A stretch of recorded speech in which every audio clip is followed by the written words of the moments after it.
골로새서 2장 8절에서 23절 말씀입니다. 여러분 혹시 속아 넘어간 적 있으십니까? 누군가에게 속아 본 적이 있으십니까? 네, 많으시죠?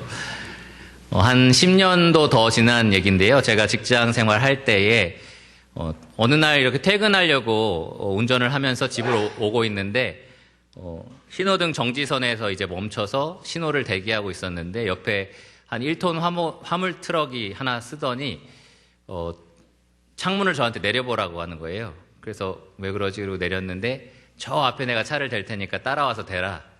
그래서 신호가 바뀌고 뭐 도와줄 일이 있나? 그러고 갔더니 이제 화물칸을 그 아저씨가 열면서 저한테 내가 원래 생선을 쭉 배달하는 사람인데 남은 물건이 있다. 내가 숫자를 잘못 세가지고 다시 갖다 주면 나한테 손해가 되고 내가 또 인사고과에 반영이 되고 막 이러니까 욕을 먹고 하니까 당신이 담뱃값 정도만 주면 내가 이걸 줄 수 있다. 뭐 이렇게 얘기를 하더라고요. 왜 웃으십니까? 이거 진지한 내용인데. 정말 그분한테는 심각한 내용이잖아요. 갖다 주면 혼나고 뭐 땅에다 버릴 수도 없고 그때만 해도 제가 그럼 집에 와서 자기가 먹지 이렇게 생각하면 되는데 그 생각을 못했어요. 그래서 참 도와주고 싶다 이런 마음이 막 들어가지고 지갑을 열었는데 10,000원짜리 한 장밖에 없더라고요. 딱.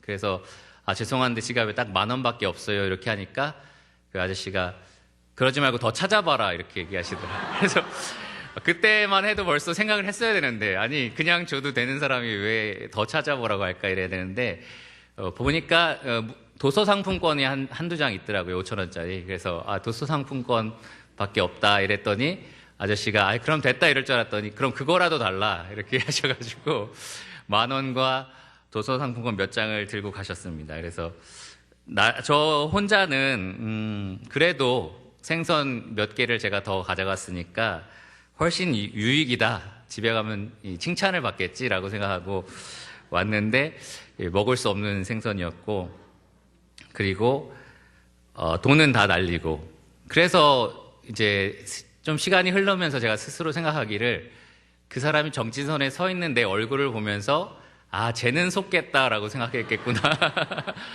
그렇게 생각을 했으니까 나한테 얘기했겠지라는 생각이 들면서 어떻게 표정을 짓고 다녀야 되나라는 생각을 한 적이 있습니다. 제가 이 말씀을 드리는 이유는 오늘부터 2주 정도 다음 주까지 저희가 함께 나누게 될 말씀이 바로 이 성령께서 사도 바울을 통해서 이 골로새 성도를 권면한 말씀, 너희가 속지 말라라는 말씀이기 때문입니다. 오직 그리스도만 따르는 그들의 따르고자 하는 그것들을 방해하는 온갖 교묘한 말, 헛된 속임수에 속지 말라라고 아주 강력하게 경계의 말씀을 사도 바울이 기록하고 있습니다. 오늘부터 다음 주까지 우리가 이 말씀을 살펴보면서 속지 말아야 할 것에 대해서 함께 살펴보기를 원합니다. 오늘 본문 말씀 8절을 보시면 바울은 아주 분명하게 시작부터 이렇게 명령합니다. 누가 철학과 헛된 속임수로 너희를 사로잡을까 주의하라. 당시 바울이 세운 여러 교회들은 여러 가지 고난을 겪고 있었는데 그중에 공통적으로 그들이 겪고 있었던 위험 중에 하나가 바로 이 거짓 가르침의 위험이었습니다. 예를 들어서 갈라디아 교회, 우리가 수요 집회 때마다 갈라디아서를 공부했었는데요. 그들이 율법 그리고 유대교의 영향을 받아서 속히 그리스도의 복음을 떠났었습니다. 사실 갈라디아 지역과 이 골로새 지역이 그리 멀지 않은 곳이었는데요. 이 사도 바울이 세운 교회들마다 여러 가지 거짓 가르침의 위험에 처해 있었고 또 오늘 이 편지를 쓴 대상 골로새 교회는 바울이 직접 세우지 않은 교회였지만 이 바울의 영향을 받아서 이 복음을 전한 이 에바브라를 통해서 골로새, 라오디게아 그리고 히에라볼리에 하나님의 교회들이 세워졌었습니다. 근데 그 지역의 교회들도 마찬가지로 여러 가지 거짓 가르침의 위험으로부터 안전하지 못했습니다. 이 거짓 가르침의 위험은요, 단지 교회 밖에서 교회 안으로 들어왔던 것이 아닙니다. 이 교회 안에서도 사실은 일어났던 위험입니다. 한마디로 말하면 성도들 안에서도 이 거짓 가르침의 위험을 받은 사람, 유혹을 받은 사람이 있었던 거고요. 또 심지어 그가 스스로 거짓 가르침을 다른 성도에게 전파하기도 했었던 상황이었습니다. 이것을 바로잡기 위해서 사도 바울은 하나님께서 사도로서 주신 권위를 가지고 각 교회에 편지하면서, 특별히 골로새뿐만 아니라 4장 16절에 보면 라오디게아에 따로 편지를 하면서 이런 거짓 가르침으로부터 너희가 스스로 주의하라라고 경고하고 있습니다. 오직 예수 그리스도로 너희는 충분하다라는 말씀을 그들에게 선포하고 있습니다.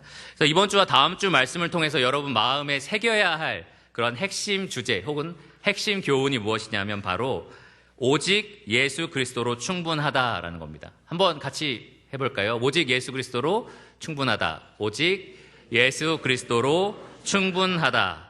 그래서 오늘 말씀의 제목도 오직 예수 그리스도로 당신이 충분하십니까? 오직 예수 그리스도만 따르십니까? 라는 제목입니다.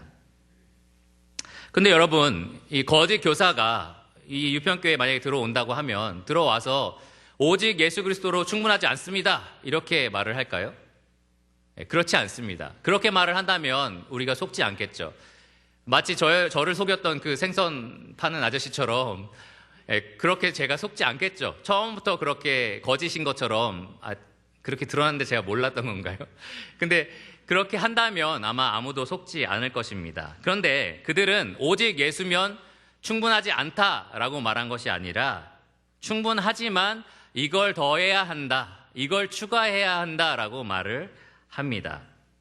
예수 그리스도와 하나님의 복음 외에 무언가를 더 추가하려고 하는 것입니다. 그것이 거짓 교사가 하는 교묘한 말이었습니다.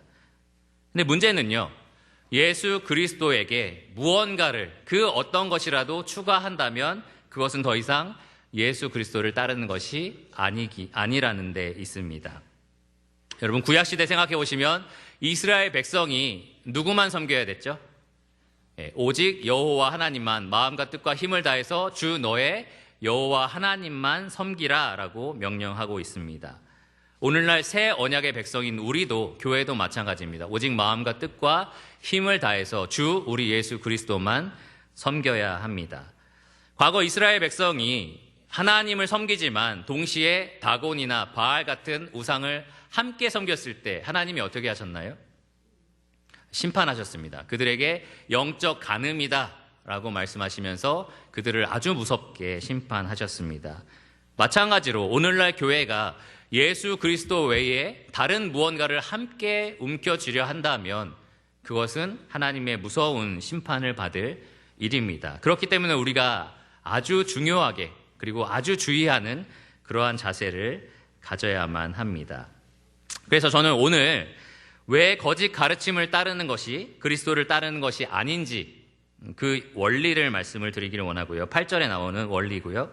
그리고 실제로 골로새 교회를 위협했던 그러한 거짓 가르침은 무엇이었는지, 헛된 속임수가 무엇이었는지를 16절에서 23절을 통해서 말씀드리기 원합니다. 그리고 다음 주에는 오직 예수 그리스도만 따르는 것이 왜 충만한지 그 이유에 대해서 9절에서 15절을 통해서 말씀을 드리겠습니다. 오늘 여러분 주보에 보면 이 세 가지 개요가 나와 있는데요. 첫 번째, 두 번째만 오늘 다루고 세 번째는 다음 주에 다루도록 하겠습니다. 저는 오늘 말씀을 통해서 이 성령님께서 이 강단을 통해서 여러분에게 하시는 말씀을 통해서 우리가 스스로를 돌아보고 우리가 정말 마음과 생각과 삶 속에서 예수 그리스도 외에 다른 것을 추가하고 있지는 않은지 진지하게 점검해 보는 시간을 갖기를 원합니다.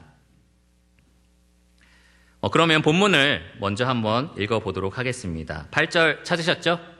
네, 그러면 8절부터 23절까지 제가 한번 읽어보겠습니다. 누가 철학과 헛된 속임수로 너희를 사로잡을까 주의하라. 이것은 사람의 전통과 세상의 초등 학문을 따름이요 그리스도를 따름이 아니니라. 그 안에는 신성의 모든 충만이 육체로 거하시고 너희도 그 안에서 충만하여졌으니 그는 모든 통치자와 권세의 머리시라. 또 그 안에서 너희가 손으로 하지 아니한 할례를 받았으니 곧 육의 몸을 벗는 것이요 그리스도의 할례니라. 너희가 세례로 그리스도와 함께 장사되고 또 죽은 자들 가운데서 그를 일으키신 하나님의 역사를 믿음으로 말미암아 그 안에서 함께 일으키심을 받았느니라. 또 범죄와 육체의 무할례로 죽었던 너희를 하나님이 그와 함께 살리시고 우리의 모든 죄를 사하시고 우리를 거스르고 불리하게 하는 법조문으로 쓴 증서를 지우시고 제하여 버리사 십자가에 못 박으시고 통치자들과 권세들을 무력화하여 드러내어 구경거리로 삼으시고 십자가로 그들을 이기셨느니라. 그러므로 먹고 마시는 것과 절기나 초하루나 안식일을 이유로 누구든지 너희를 비판하지 못하게 하라. 이것들은 장래일의 그림자이나 몸은 그리스도의 것이니라. 아무도 꾸며낸 겸손과 천사 숭배를 이유로 너희를 정죄하지 못하게 하라. 그가 본 것에 의지하여 그 육신의 생각을 따라 헛되이 과장하고 머리를 붙들지 아니하는지라. 온 몸이 머리로 말미암아 마디와 힘줄로 공급함을 받고 연합하여 하나님이 자라게 하심으로 자라느니라. 너희가 세상의 초등학문에서 그리스도와 함께 죽었거든 어찌하여 세상에 사는 것 같이 규례에 순종하느냐. 곧 붙잡지도 말고 맛보지도 말고 만지지도 말라 하는 것이니 이 모든 것은 한때 쓰이고는 없어지리라. 사람의 명령과 가르침을 따르느냐. 이런 것들은 자의적 숭배와 겸손과 몸을 괴롭게 하는 데에는 지혜 있는 모양이나 오직 육체에 따르는 것을 금하는 데는 조금도 유익이 없느니라. 이 말씀을 통해서 오늘 두 가지 개요를 살펴보겠습니다. 오늘 개요를 보시면 약간 수학 공식처럼 제가 썼는데요. 첫 번째는 그리스도 플러스 어떤 것은 뭐라고요?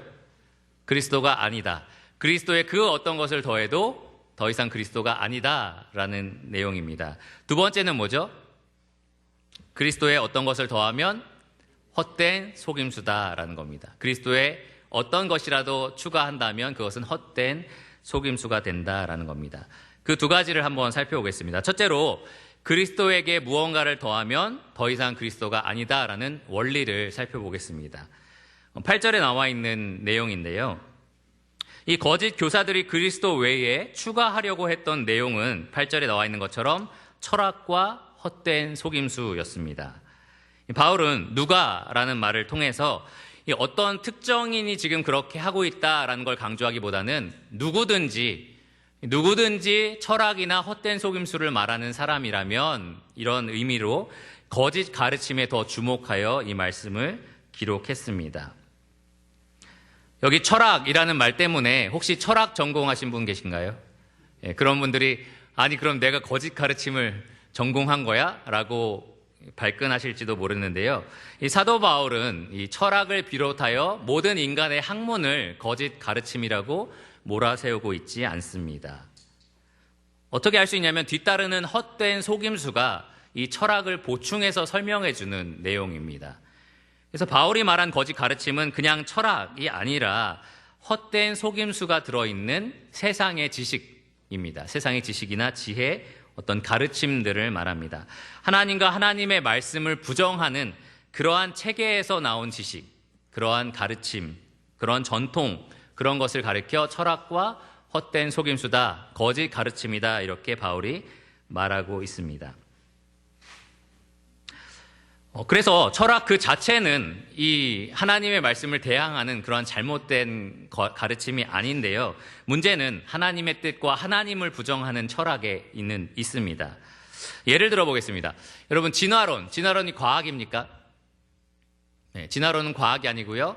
철학입니다. 진화 철학입니다. 진화 철학은 하나님을 부정하고요. 하나님이 이 땅을 만드셨다라는 것 자체를 거부합니다. 하나님 없이 만물이 자연적으로 이 자연의 법칙에 따라서 저절로 생겨났다라고 주장하는 것이 바로 이 진화 철학입니다. 과학적으로 무언가가 검증되어서 그런 결론이 나온 것이 아니라 그들의 사상에서 흘러나온 한 이론입니다. 그래서 우리가 그것을 철학이라고 말을 하는데요. 하나님이 없기 때문에 당연히 타락도 없고요. 타락이 없으니까 당연히 죄도 없고요. 죄가 없으면 당연히 그 죄를 위해서 구원할 자이신 예수 그리스도도 필요가 없습니다. 그러면 예수 그리스도는 무엇이냐? 이 인류에게 사랑과 자비와 용서를 보여준 모범적인 영웅이다. 이렇게 설명을 합니다. 그래서 지금 오늘날 사람들이 사랑하면서 살 수 있도록 도와주는 그러한 존재다라고 진화 철학을 받아들인 사람은 이야기를 합니다.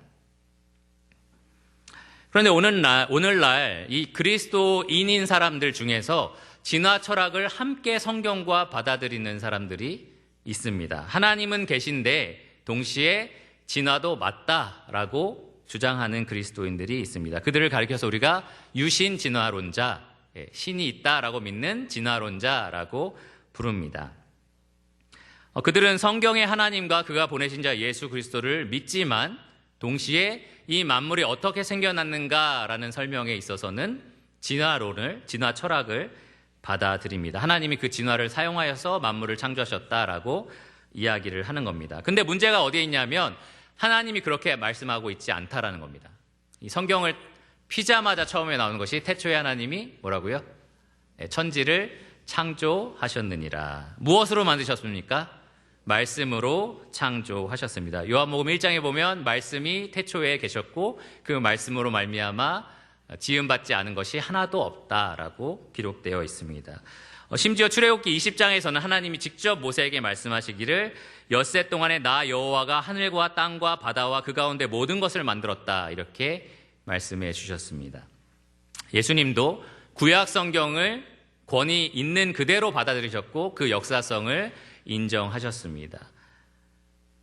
그러면 왜 유신 진화론자 그리스도인들 중에 이 진화 철학을 받아들이는 사람들은 왜 진화 철학을 받아들이는 걸까요? 왜 성경만 그대로 믿지 못하고 진화 철학을 같이 받아들이려고 하는 걸까요? 하나님의 설명으로 충분하지 않다라고 생각하기 때문입니다. 하나님이 말씀하신 이 만물이 생겨난 법칙은 그들이 바라볼 때에 충분하지 않다라고 생각하는 겁니다. 우리의 영적인 구원, 그런 것들에 대해서는 하나님, 예수님 이야기가 통하는데 이 만물이 생겨난 것에 대한 설명은 진화 철학이 필요하다라고 생각하기 때문입니다. 이 종교에 있어서는 하나님과 그리스도를 믿지만 추가로 진화 철학을 받아들이고 있습니다. 그 결과 하나님께서 말씀으로 만드셨다라는 그 말씀을 부정해야 되기 때문에 성경이 말하는 하나님이 아닌 그들이 생각하는 다른 하나님을 믿게 됩니다. 뿐만 아니라 창세기 1장이나 출애굽기나 예수님의 말씀들을 다 사실이 아니다라고 말해야 하기 때문에 결국 성경 어디를 믿어야 할지 모르는 이 성경의 권위가 떨어지는 문제가 발생합니다. 죄의 심각성에 대해서도 깊이 생각할 수가 없고요. 또 그 죄를 구원하신 구원자 예수 그리스도가 어떤 일을 이루셨는지 그 가치도 손상시킵니다. 결국 진화 철학이라는 것을 추가했을 때 기독교가 믿고 있는 본질적인 진리들이 다 하나씩 무너지고 그리스도를 아는 것에서 점점 더 멀어지게 만드는 것입니다. 이 사도 바울이 8절에 말하고 있는 것처럼 결국은 진화 철학을 추가했을 때 그리스도 외에 철학을 추가했을 때에 사람의 전통과 세상의 초등 학문을 따르게 되는 것입니다. 그리스도를 따르는 게 아니라요. 이 하나님이 말씀하신 진리가 아니라 사람이 만든 가르침과 전통을 따르는 것이 되고요. 유일하신 참 하나님을 따르는 것이 아니라 이 세상의 것, 이 세상의 원리, 이 또 미신적인 것들을 따르게 되는 것입니다. 특별히 여기 말씀해 보면 사람의 전통과 세상의 초등학문이라고 되어 있죠. 세상의 초등학문이라고 하면 여러분 우리 초등학생 내 아이가 배우는 학문인가 보다 이렇게 생각하실지도 모릅니다. 근데 여기서 말하는 세상의 초등학문이라는 것은 이 세상적인 것들, 이 하나님에 반하는 세상적인 요소들, 그런 원리들, 그리고 더 나아가서는 그 원리와 요소를 강력하게 가르치고 있는 악한 영들까지도 말하는 것입니다. 그러니까 미신적인 거죠, 한마디로. 하나님에게서 온 것이 아니라 미신에게서 온 그러한 사상을 말합니다. 그러니까 그리스도를 따른다라고 말하는 사람들이 그리스도 외에 다른 것들을 받아들이기 시작하면 결국은 사람이 만든 전통, 미신적인 가르침, 그리고 세상적인 가르침을 같이 받아들이게 되고 그것은 결국은 그리스도를 따르지 않는 것이 되고 만다라는 겁니다. 이런 것들이 어디에 있어? 우리는 그런 거 없지 라고 생각하실지 모르겠지만 여러분 이사할 때 손 없는 날 따지십니까? 저는 따지는데 그날에 왜냐하면 그날에 부르면 되게 한가해서 잘 오더라고요. 그래서 다른 사람들이 아무도 안 부르니까 그러니까 그런 날 전화하는 게 그리스도인들은 더 좋더라고요. 혹시 모를까 봐 약간 조심조심 하는 분은 안 계십니까? 제가 언젠가 교회에서였던 것 같은데 이렇게 빨간색으로 옆에 있는 사람 이름을 썼는데 빨간색으로 이름 쓰지 말라고 막 그러더라고요. 왜 안 되죠? 빨간색 왜 안 됩니까? 예? 죽은 사람한테 쓰는 거라서 빨간색이 무슨 죄가 있나요? 빨간색이 핑크색으로 쓰면 되고 왜 빨간색은 안 되는 걸까요? 우리가 그렇게 생각을 한다는 거죠. 미신적인 사상이 우리에게 있다는 겁니다. 여러분 빨간색으로 이름 써도 괜찮으신가요? 그럼 지금 옆 사람 이름을 빨간색으로 한번 써볼까요? 네. 그리고 또 한 가지 생각한 게 있는데 예를 들면은 궁합을 보는 거. 그리스도인들이 우리 취미로 심심한데 한번 궁합을 보자. 이렇게 충분히 말할 수 있을 것입니다. 유평교회 엘리베이터를 탄다면 우리는 4층까지 없지만 4층이 아니라 F층이라고 표시가 되죠. 왜 그렇습니까? 죽을 사. 이게 한자 사도 아니고 숫자 사인데 그래도 뭔가 깨림칙하니까 사람들이 F라는 말을 씁니다.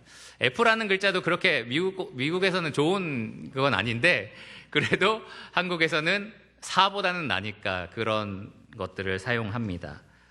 그리스도인인데 하나님을 믿는 사람인데 그러한 미신적인 사상, 세상적인 생각들을 같이 추가하는 겁니다.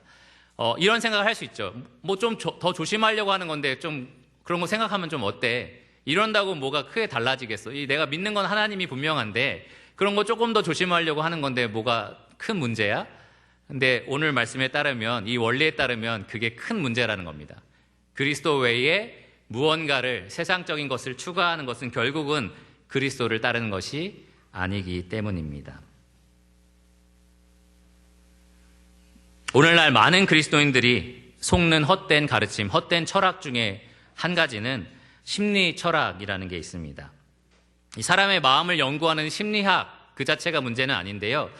그 안에는 이 사람의 마음에 대한 설명이 여러 가지 세상적인 설명으로 되어 있는 그러한 철학 사상들이 들어있고 그 중에는 또 하나님의 말씀에 반하는 사상들이 굉장히 많이 들어있습니다. 예를 들면 이 불우한 환경에서 자란 아이들, 그 아이들이 이러한 모습들을 보여주더라라는 분석 결과들이 이제 심리학 쪽에서 많이 나오는데요. 그러한 분석한 결과들은 사실 그 아이들을 도와주는데 여러 가지로 도움이 되기도 합니다. 근데 문제는 어디 있냐면 그 분석 결과를 어떻게 해석하느냐에 있습니다. 그 해석에 있어서 이 심리 철학이 발동되기 시작하는데 이 심리 철학에 따르면 하나님이 없기 때문에 당연히 아이의 인권은 하나님과 동떨어진 것에서 찾게 됩니다. 그래서 진정으로 그 사람의 인권을 인정하기가 쉽지 않습니다. 이 심리 철학에 따르면 죄가 인정되지 않기 때문에 아이가 행하는 모든 잘못된 것은 그 아이의 죄, 그래서 그가 책임져야 할 일이 아니라 다 환경 탓이 되고 맙니다. 환경 때문에 애가 이렇게 된 거야. 그러니까 환경을 바꿔주면 아이는 변한다라고 이야기를 하게 됩니다. 이 하나님이 제시하는 훈계나 징계에 대해서는 심리 철학이 거부하기 때문에 당연히 매는 안 되고요. 대신 하나님이 반대하시는 자존감 높이기, 자기를 사랑하게 해줘라라는 말들을 합니다. 당연히 그리스도를 통한 아이의 참된 변화에 대해서는 이 심리 철학에서 관심이 없습니다. 그리스도를 찾을 이유도 당연히 없습니다. 그리스도를 따르지 않는 세상 사람들의 경우는 여러 심리학자들이 나와서 말하는 그런 심리 철학적인 사상들을 듣고 그런가 보다 아이에게 도움이 되겠다라는 생각을 할 수도 있습니다. 근데 문제는 그리스도인들이 그런 것들을 들어야 하냐라는 겁니다. 그리스도인들이 그리스도와 함께 심리 철학을 같이 받아들일 수 있냐라는 겁니다. 그럴 수 있나요? 그럴 수 없습니다. 마음을 지으신 하나님과 그 마음에 대한 세상적인 설명을 같이 받아들일 수는 없습니다. 사람의 마음 그 중심을 아시는 그리스도와 이 더러운 마음을 씻으시고 새로운 마음으로 바꿔주시는 성령 하나님을 믿는 우리는 이 마음에 대해서 세상이 말하는 것, 그 세상이 말하는 것에 귀를 기울일 필요가 없습니다. 만일 그렇다면 우리는 이 마음을 지으신 하나님이 충분하지 않다라고 생각하는 것입니다. 그러한 것들은 바울이 말한 것처럼 사람의 전통과 세상의 초등학문을 따르는 것이 그리스도를 따르는 것이 아닙니다. 하나님이 성경을 통해서 말씀하신 그리스도 그분 외에 하나님에게 반하는 그 어떤 것을 더하는 것도 결국은 그리스도를 따르는 것이 아닙니다. 여러분, 깨끗한 물에 잉크 한 방울, 딱 한 방울만 떨어뜨리면 어떻게 됩니까? 일단 색깔이 완전히 변합니다. 그 한 방울 떨어진 그 부분만 변하나요? 아니면 물 전체가 변하나요?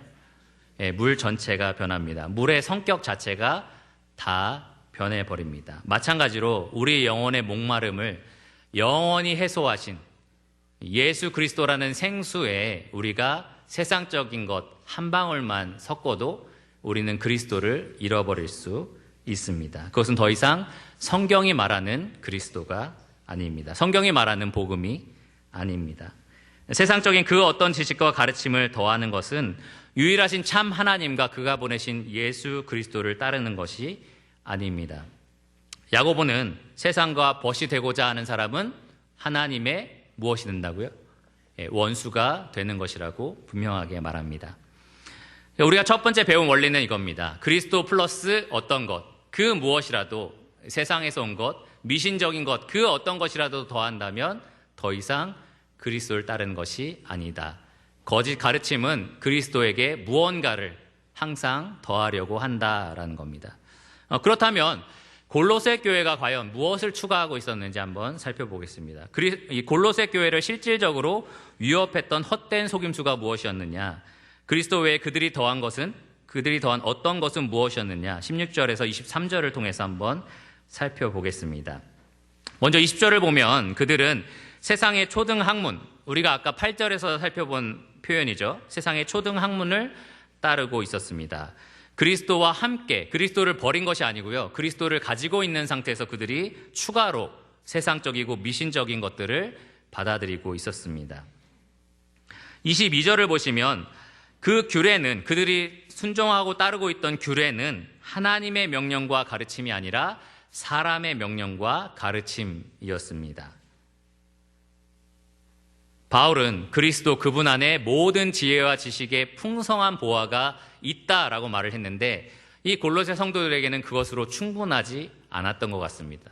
그래서 그들은 모든 지혜와 지식이 풍성하신 그리스도 플러스 다른 것들을 추가로 사람의 가르침, 미신적인 가르침, 세상적인 사상들을 추가하기 시작한 것입니다. 이 골로새 교회가 추가했던 것들이 무엇이었는지에 대해서는 이 골로새서를 연구한 학자들마다 엄청나게 논쟁이 많습니다. 사실 그것을 이번 주 동안 내내 읽느라고 결국 무슨 말 하는 거야 라는 생각을 갖고 공부를 했는데요. 두 가지로 여러분들에게 요약해서 말씀을 드릴 수 있습니다. 하나는 유대교에서 온 사상이 있었고요. 유대인들이 믿었던 유대교에서 온 사상이 있었고, 또 하나는 그 당시에 이방인들이 믿었던 이교도 사상이 있었습니다. 그러니까 유대교 사상과 이교도 사상에서 흘러나온 사상으로 이 골로새 교회가 큰 유혹을 받고 있는 상태였습니다. 하나씩 살펴볼 텐데요. 이 본문에도 나와 있습니다. 첫째로 유대교입니다. 여러분 생각에는 유대교는 이단이 아니잖아요 라고 생각이 들지도 모르겠습니다. 유대교가 누굴 믿죠? 네, 하나님. 어떤 하나님입니까? 이 성경에 나오는 하나님입니까? 아니면은 그냥 알라신처럼 그 이슬람이 만든 그런 다른 하나님입니까? 네, 성경에 나온 하나님이죠. 이 구약 성경이 말하고 있는 하나님을 이 유대교가 받아들이고 있습니다. 그들이 보는 성경은 뭐죠? 이 성경 아닌가요? 네. 물론 마태복음부터는 뒤에는 인정하지 않지만 그 앞에 있는 구약 성경 39권은 그들의 경전으로 받아들이고 있습니다. 그렇기 때문에 오직 여호와만 섬기는 종교고 또 성경을 보는 종교인데 어떻게 이들이 이단이 될 수 있을까? 거짓 사상이 될 수 있을까? 우리가 그렇게 생각할 수가 있습니다. 이 유대교를 신봉하는 유대인들은요, 율법을 아주 중요하게 생각했었습니다. 16절에 나와 있는 것처럼 여러 가지 기록된 절기, 이 율법에 기록되어 있던 절기, 안식일이나 초하루, 제사, 무엇을 먹어야 된다, 먹지 말아야 된다라는 여러 가지 규례들을 아주 철저하게 지키고 있었습니다. 그것을 지키는 이유는 뭐였죠? 이것을 지킴으로써 하나님과 그 백성 사이에 화목한 관계를 이룰 수 있다라고 믿었기 때문입니다. 그들이 그렇게 착각한 것이 아니고요. 하나님께서 유대인들에게 이렇게 지켜서 나랑 화목함을 유지하라라고 말씀을 직접 내려주셨습니다. 그래서 유대인들은 구약시대 내내 계속해서 제사를 드리고 말씀에 순종하고 이러한 절기들을 철저하게 지켜가면서 하나님과의 친밀한 관계를 계속해서 유지해 왔던 것입니다. 근데 문제는요, 17절에 기록된 말씀처럼 그들이 지켜왔던 그 모든 것들이 영구적인 것이 아니었다라는 겁니다. 그들이 지켜왔던 모든 것들은 장래에 올 실체에 대한 그림자였다라는 겁니다. 쉽게 말하면 예수님이 오셨을 때 그들이 했던 모든 것들이 다 온전히 이루어졌다라는 데 있습니다. 예수님은 인자는 안식일의 주인이다 라고 직접 말씀해 주셨습니다. 참된 안식을 가져다 주신 분이 바로 예수님이십니다. 예수님은 우리 죄를 위한 진정한 화목 제물이 되어 주셨습니다. 초하루를 비롯한 각 절기마다 하나님과 그 백성 사이의 화목을 확증했던 여러 가지 제물들이 있었는데요. 예수님이 오셔서 단번에 영원한 제물이 되어 주셔서 더 이상의 제물이 필요하지 않도록 만들어 주셨습니다. 하나님은 예수님을 보내셔서 하나님과 하나님 백성 사이의 영원한 화목을 예수님을 통해서 온전히 이루어 주셨습니다. 이 유대교가 지켰던 많은 것들이 이 예수님을 가리키는 하나의 그림자에 불과했고요. 예수님이라는 실체가 왔을 때 그 그림자는 더 이상 필요하지 않는 존재가 되었습니다. 그런데 유대교는 누구를 거절하고 있습니까? 누구를 인정하지 않죠? 예수님을 인정하지 않습니다. 그러면서 여전히 그 그림자인 절기나 규례나 여러 가지 것들을 집착하고 있습니다. 21절 말씀처럼 붙잡지 말아야 된다, 먹지 말아야 된다, 뭘 만지면 안 된다, 이러한 규례들에 그들이 열심히 집착을 하고 있습니다. 그 외에 그들이 추가한 규칙들도 되게 많았습니다. 안식일에 이 바리새인들이 예수님을 찾아와서 왜 손 안 씻고 먹냐, 뭐 이런 말들을 하잖아요. 그것은 원래 율법에 기록된 것 외에 그들이 여러 가지로 추가한 법칙들이었습니다. 그런 것들을 열심히 지키면서 그들은 하나님과 화목한 관계를 계속해서 유지하고 싶어 했습니다. 그렇기 때문에 유대교가 이 당시에 그리스도인들에게는 잘못된 사상들을 충분히 줄 수 있는 상황이었습니다. 그런데도 우리가 생각할 때는 지금 우리 입장에서는 유대인 누가 한 명 들어와서 우리 손 씻고 먹어야 돼요. 뭐 애찬나 먹을 때 손 씻고 먹어야 돼요. 뭐 이런 얘기들을 한다고 해서 우리가 쉽게 흔들리지 않을 것 같은데 이런 생각을 할 수도 있을 겁니다. 우리는 하도 많은 교리들을 배웠기 때문에 그러한 생각을 할 수도 있습니다. 근데 이 신약 성경 서신서들을 보면 바울이 세운 교회뿐만 아니라 이 골로새 교회처럼 바울이 세우지 않은 교회도 이 초대교회들이 유대교에게 굉장히 많이 시달리고 많이 흔들리는 것을 볼 수 있습니다. 왜 그럴까요? 왜 이 초대교회 성도들은 유대교에게 이렇게 많이 흔들렸을까요? 왜냐하면요, 기독교라는 것이 이때 막 시작된 거였고요. 이 기독교는 하늘에서 어느 날 갑자기 뚝 떨어진 종교가 아니기 때문입니다.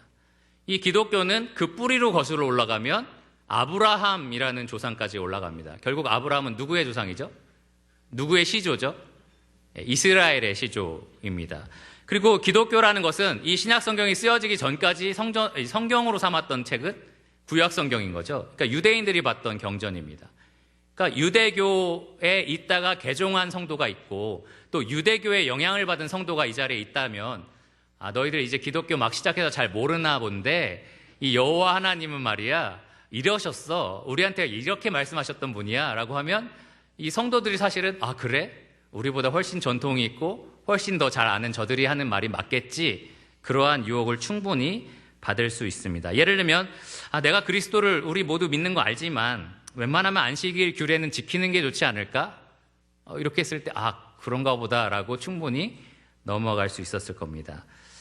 그리스도가 우리의 영원한 화목 제물이 되셨지만 그래도 초하루와 유월절 예식은 정말 철저하게 지켜야 된다.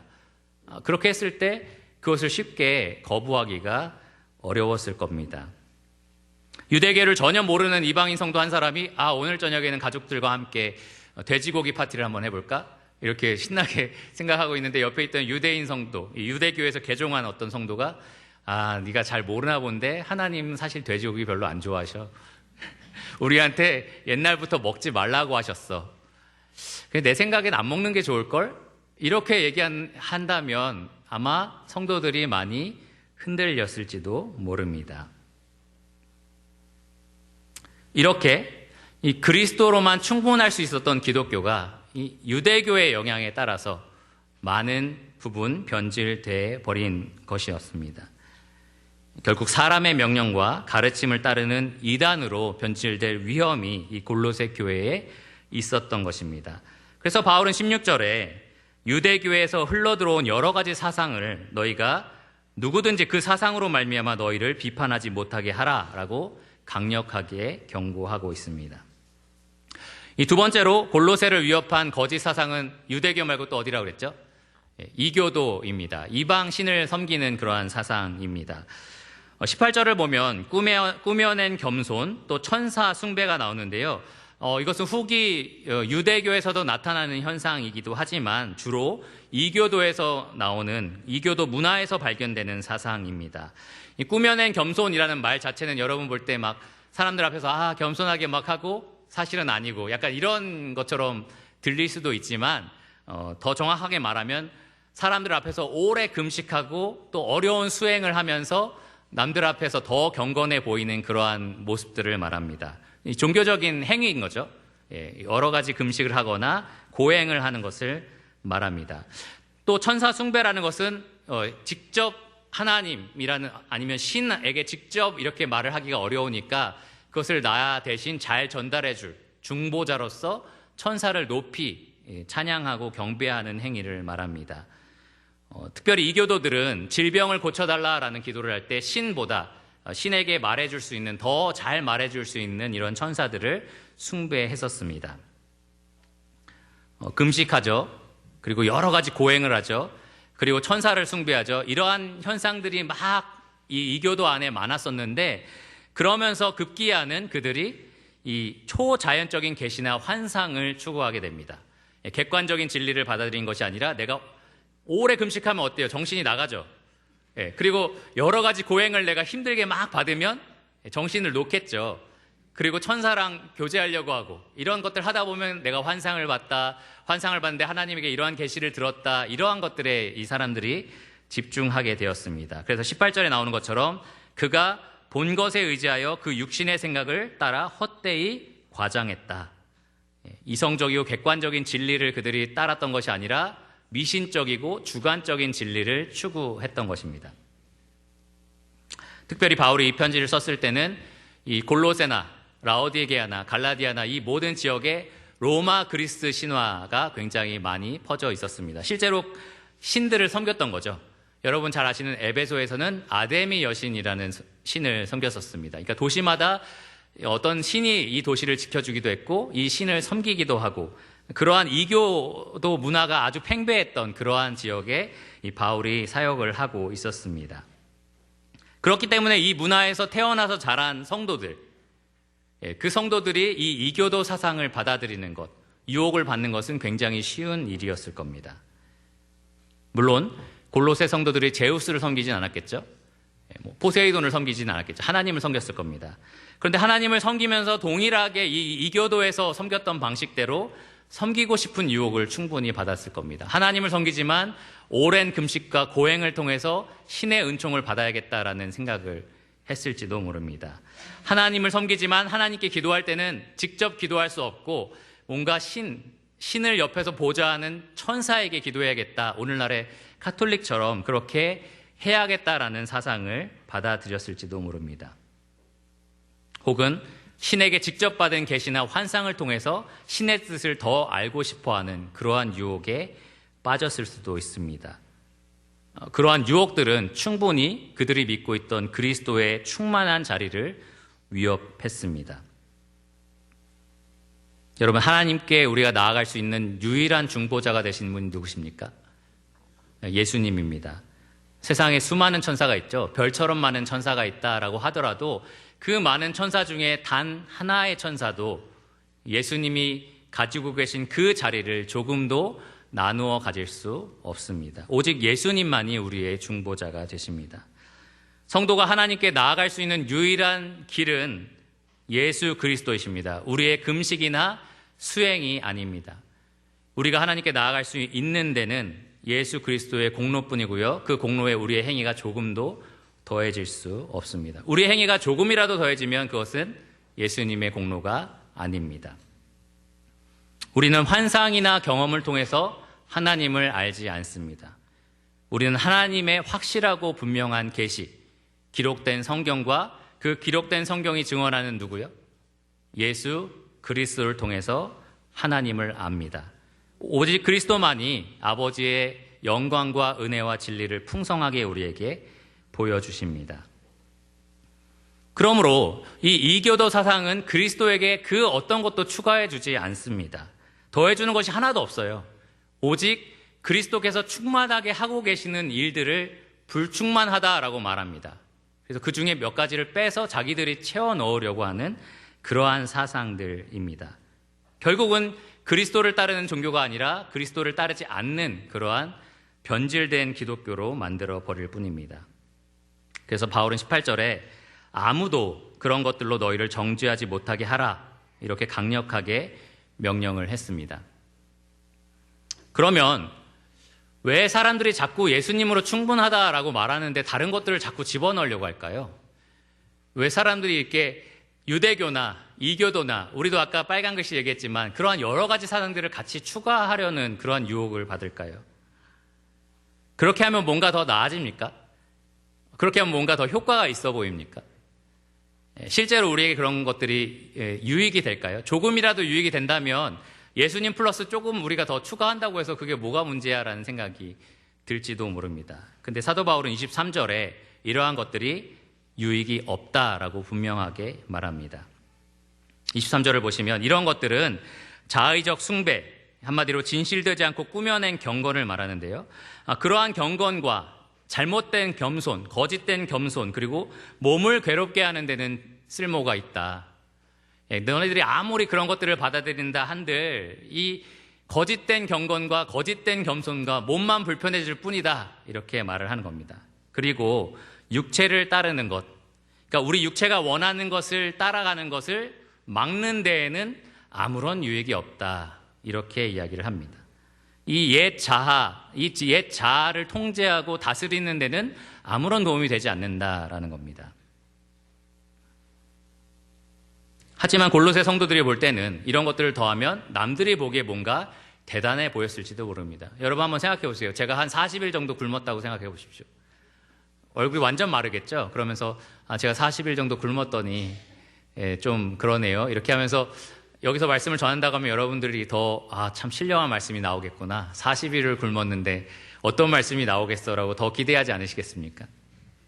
물론 목소리도 안 나올 수도 있지만 그러한 현상이 있겠죠. 제가 막 고행을 한다고 생각해 보세요. 제가 아침, 점심, 저녁으로 항상 1시간씩 무릎 꿇고 앉아서 묵상하는 시간을 갖기로 했다. 여러분 어떻게 생각하시겠습니까? 참 대단해 보인다, 참 경건한 사람이다라는 생각을 할 겁니다. 제가 이 자리에서 이런 말씀을 쭉 설명하는 것이 아니라 제가 본 환상을 얘기한다고 한번 생각해 보십시오. 제가 어젯밤 꿈에요, 하나님을 만났는데 하나님 무슨 태양처럼 빛나서 나한테 나타나시더니 이런 말씀을 하시더라. 더 귀가 번쩍 뜨이시죠? 뭔가 더 대단해 보인다라는 생각을 충분히 하실 것입니다. 근데 이러한 모든 것들이 사실은 잘못된, 거짓된 경건들, 잘못된 모양, 그리고 우리 몸만 불편하게 하는 결과만 나을 뿐이다라는 겁니다. 그러한 모든 것들은 사실 죄를 해결하는 데는 아무런 소용이 없다라는 겁니다. 우리의 죄를 단번에 해결하시고 지금도 죄와 싸워서 이길 수 있게 하시는 분은 오직 누구라고요? 예수 그리스도 뿐입니다. 인간의 죄는 오직 예수 그리스도만이 해결하십니다.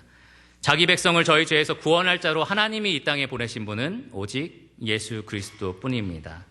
다른 이름을 우리에게 주신 일이 없습니다. 분명히 하나님께서 말씀하셨습니다.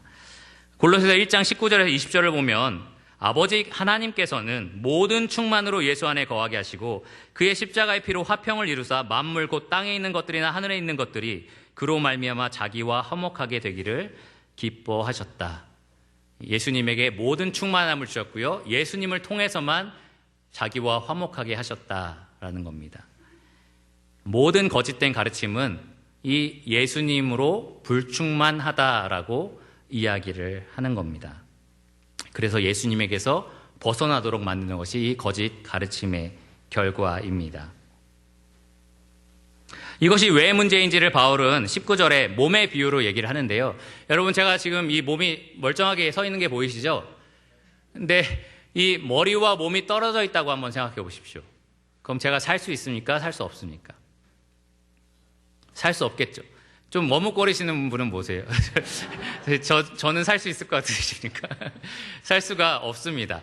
이 가운데 동맥 하나만 끊어져 있다라고 한번 생각해 보십시오. 어떻게 될까요? 병들고 죽겠죠.